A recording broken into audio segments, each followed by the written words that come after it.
everyone, it's Desiree, and I am here with another video for Paper Rose, and this time I'm going to show you a real easy way to create a gift card set.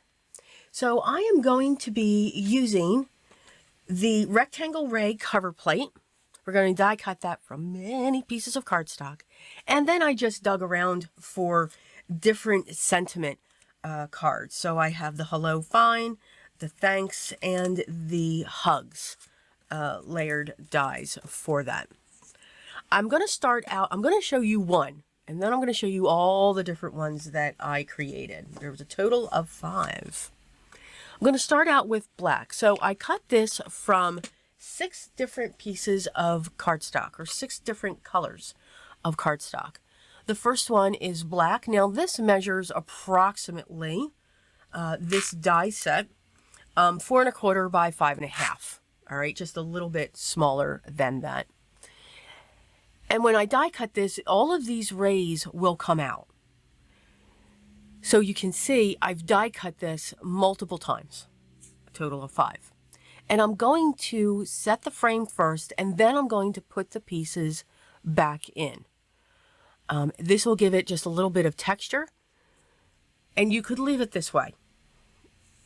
It would just be solid black, but you'd have that texture going around. Now, you might be saying, well, why didn't you use double-sided adhesive on the back of these? That's because I forgot. Yes. But I like the ability to piece these pieces in. For black, I would have done that because that's my main color. But for the other colors, because I chose... How many colors did I choose? I'm trying to look here. 1, 2, 3, 4, 5, 6. I chose 6 different colors. Those you do need separate, and you'll see. So getting these all set, I'm using my liquid adhesive to get those sat down, making sure that I am putting glue to the tips. Now, you can see some white through these pieces that I'm setting. It's okay. They are not even noticeable after we get our colors added.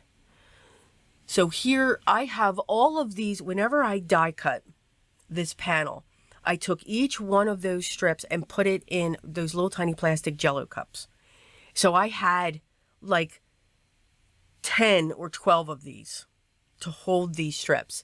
And then I would choose each of my colors. I would first choose the starting color and then continue down the rainbow and just pull that color. I did do these individually, meaning I did one card, put down all of the color strips, then I put down another card with the black, and then I did that card. So I didn't do them all at once. I'm going to set down these last colors, and you can see it's a very light, bright rainbow that I chose. And then we're going to get our last piece in. And that is what our panel is going to look like. I already have my sentiments die cut, and I'm going to choose to put them in different locations, but make sure that they hang over the rainbow. Here are all the cards that I created. I'm showing 5. There is a 6. I can't find it. It just went somewhere. You know, it's amazing what our desks look like. But here are all the colors. You can see how the rainbow shifts in each of them. This is going to be a gift for a friend of mine. She loves using handmade cards, and I figured this would cover a lot of areas for her. She still believes in snail mail, which I think is great. As always, I hope you enjoyed today's video. I hope I let you look at those dies that you may have a little different way to create a card set or to create that different type of design. I hope everyone is having a wonderful day. Remember to enjoy the art that you create. Have fun with it. Try different things, because there's one point you may find that one thing that you do enjoy. Take care, and always remember what's most important to me. Always be creative, guys, and I'll talk to you in the next one. Till then.